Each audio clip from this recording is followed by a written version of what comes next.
प्यारे दोस्तों, नमस्कार।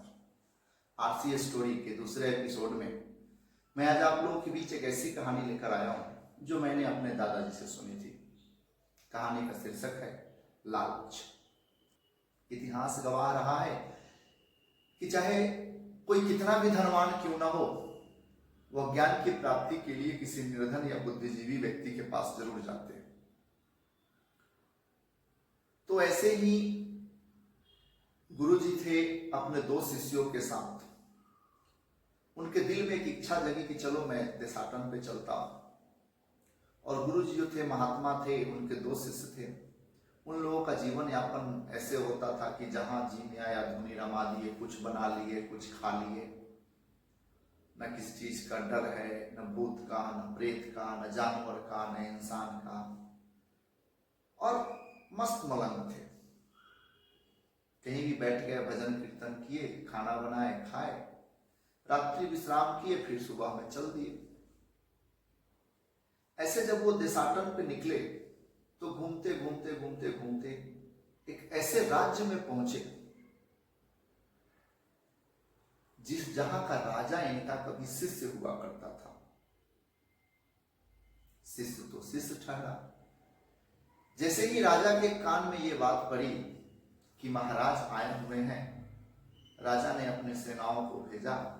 कहा वो हमारे गुरु हैं और गुरु का स्थान हिंदुस्तान में सबसे ऊंचा माना जाता है। किसी कवि ने कहा है कि बलिहारी गुरु आपनो जो गोविंद दियो बताए। गुरु गोविंद दो खरे काके लागू पाए, अब बलिहारी गुरु आपने जो गोविंद दियो बताए। परमेश्वर तो बड़ा है, भगवान तो बड़ा है, लेकिन भगवान है इस बात का ज्ञान भी किसी न किसी गुरु से ही होता है। बिना गुरु के इस बात का ज्ञान होना भी संभव नहीं। इसलिए गुरु का स्थान जो है वो सर्वोपरि माना गया है। राजा संस्कारी थे, गुरु भक्त थे। वो गुरु को बुलाए, रात्रि विश्राम हुआ, भोजन हुआ।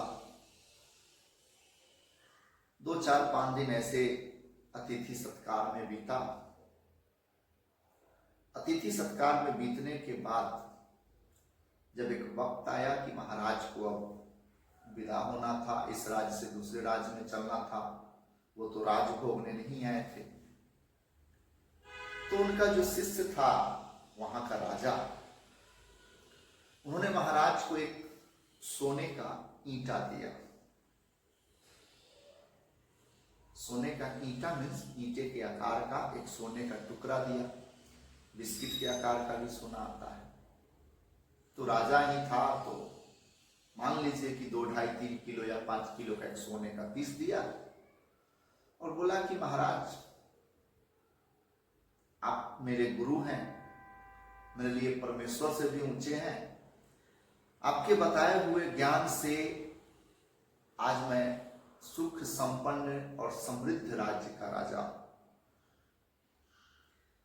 मुझसे ये बर्दाश्त नहीं होता है कि आप कहीं जाएं, भिक्षा मांगे और खाएं। इसलिए आप ये सोने का ईंट रखिए, इसमें से थोड़ा थोड़ा टुकड़ा करके बेचिएगा, आपको उससे लक्ष्मी की प्राप्ति होगी और आपके जो जरूरत की वस्तुएं हैं, भोजन से सामग्री, भोजन, कपड़े, आपका जीवन इसी में गुजर जाएगा। और अगर कभी कुछ कमी होती है या फिर ये खत्म हो जाता है तो आप एक बार फिर मुझे आ जाएंगे या किसी न किसी तरह से संदेश भिजवा देंगे, तो मैं सदैव आपके लिए तत्पर रहूंगा। महाराज बहुत खुश हुए। एक शिष्य, एक शिक्षक के लिए एक शिष्य आज्ञाकारी हो और सफल हो, इससे बड़ा कुछ नहीं होता है। गुरु जी उसे वहां से आशीर्वाद दे करके प्रसन्न हुए और राजा को आशीर्वाद दे करके चल दिए। साथ में उनके जो 2 वर्तमान के शिष्य थे वो दोनों थे। एक शिष्य अपने बाजू में झोला लटकाया और उस झोले में वो जो ईंटा का टुकड़ा था, ईंटा था सोने का, उसे डाल दिया। आते वक्त गुरुजी जंगल के रास्तों से आए थे, जंगल, वन, गांव घूमते हुए। जाना तो फिर उसी रास्ते से था। आने के समय जिस रास्ते से गुरुजी मस्त मौला की तरह मलंग होकर आए थे, न उन्हें शेर, भालू, चीता, डाकू किसी से डर नहीं था। जहां जी में आया धुनी रमा देते थे।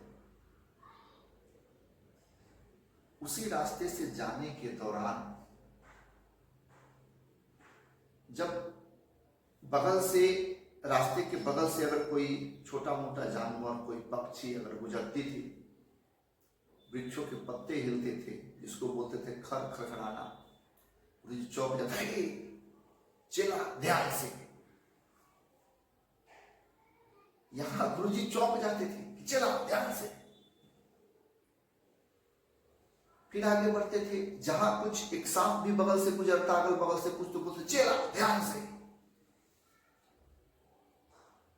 अब दोनों चेला को समझ नहीं आ रही थी कि जो हमारे गुरु इतने निडर हैं, कभी डरते नहीं हैं, बुद्धिजीवी हैं, इन्हें चोर डाकू किसी चीज से भय नहीं था, आज एकाएक इनके मन में भय कहां से उत्पन्न हो गया?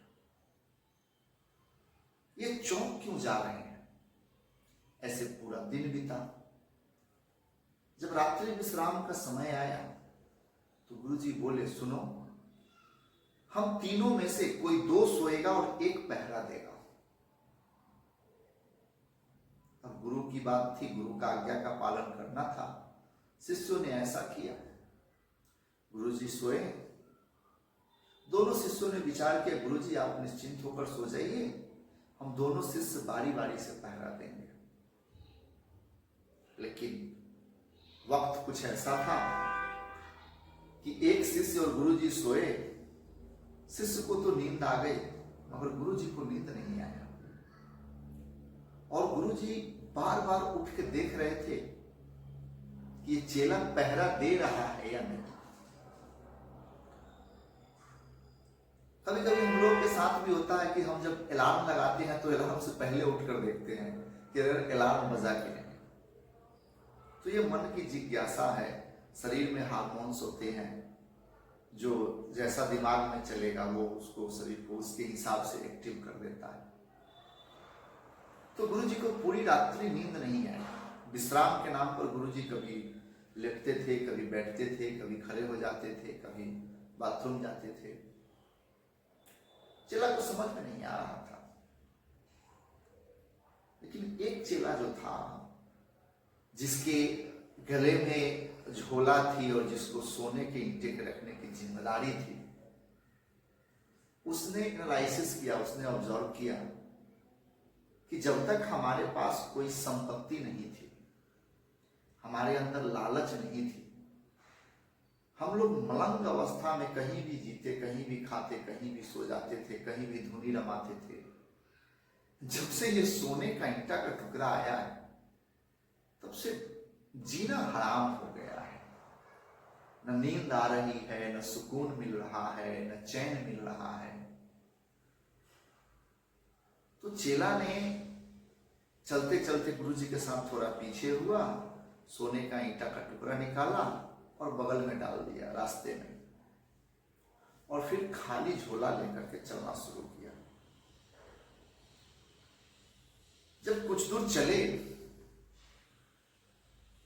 तो गुरुजी एकाएक ध्यान दे, गुरुजी ने देखा कि जिसके गले में झोला थी, ईंटा का टुकड़ा था, जिसने ईंटा का, सोने का ईंटा सरका दिया था, उसके चेहरे पे एक अलग तेज है और वो तेजी में आगे आगे चल रहा। और ये दोनों, गुरुजी को और जो दूसरे वाले चेला थे, उनके दिमाग में था कि हमारे पास सोना है तो कहीं कोई चोर, डाकू, लुटेरा इसे लूट न ले। इनके मन में उस सोने की वस्तु की लालच की वजह से जो डर थी, वो डर साफ इनके आभा मंडल पर, चेहरे पे दिख रही थी। इसलिए ये लोग डरे से में चल रहे थे।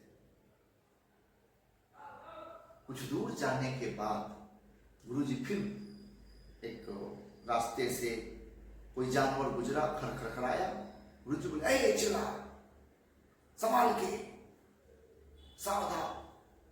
तो वो मुस्कुराते हुए बोला, गुरुजी अब डर नहीं है, डर को मैंने रास्ते में निपटा दिया। क्या मतलब गुरु जी, जब से कल से आपने उस सोने के टुकड़े को उपहार स्वरूप स्वीकार किया है, मैं देख रहा हूं कि आपके चेहरे से, आपके आभा मंडल से शांति भंग हो गई है और उदासी, हताश, डर, ये सब आप में प्रवेश कर चुका है। अब जैसे ही गुरुजी ने सुना कि वो सोना जिसके लिए हम डर रहे थे वो तो खिसक गया, वो तो रास्ते में ही कहीं शिष्य ने छोड़ दिया। अब गुरुजी कहा कि धूत, अब तो सोना ही नहीं रहा तो कोई लूटेगा क्या, डर किस बात का। और वो फिर गुरु और दोनों शिष्य आराम से मस्त मलंग हो करके गाना गाते, धुनी रमाते, भगवान का भजन करते चलने लगे। कहानी का शीर्षक है, तात्पर्य है कि जब तक आपके पास कोई कीमती वस्तु होती है, भौतिक वस्तु, जब तक आपका स्नेह किसी भौतिक वस्तु से जुड़ा होता है, आपके मन में डर, और डर कहां से है? लालच से। लालच है कि ये मेरा है, ये मेरे काम का है।